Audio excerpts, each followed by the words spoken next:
Okay, the next muscles we're looking at the anterior chest muscles. So we've got pec major and we've got pec minor as well that sits underneath.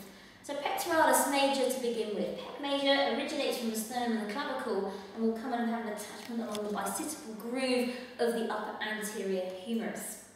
Its primary movements are going to be horizontal flexion, there's going to be abduction, there's going to be medial rotation, but also flexion of the shoulder. It does a lot.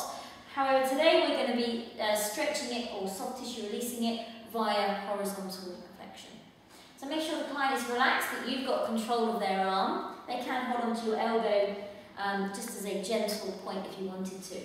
So here it's a superficial muscle, however it's quite thick, it's got a lot of depth to it. So you might want to use a combination of a short and a, a combination of a superficial and a deep block.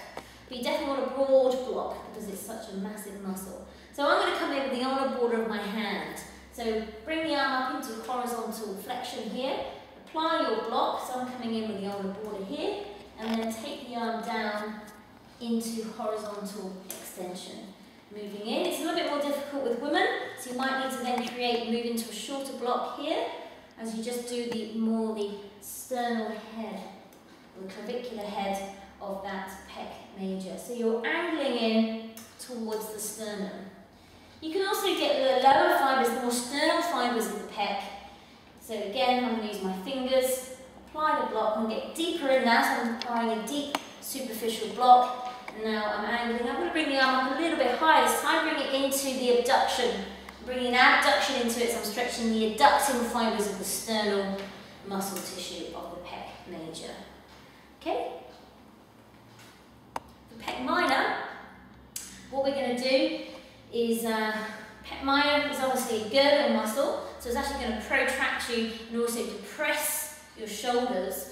But we're going to use a little bit of a combination technique in order to release this off. You're going to start with the arm of your client in towards their body, so it's in an internal medial rotated position. You're going to then use a short block and apply it onto the coracoid process, which is the origin of the pec minor. From there, you're going to angle in your block towards the sternum, or down actually towards the 3rd, 4th and 5th rib, which is the origin. And then you're going to bring the arm up and you're going to rotate it laterally as you bring it up into abduction. So you're going to move down the different segments of the pec minor, so the one that originates from the 3rd, the one that originates from the 4th, and the one that originates from the 5th rib. With a woman, all you can do is just those parts of the muscle that's nearest to the attachment point on the coracoid process. So you're going to do the proximal parts of the muscle tissue there.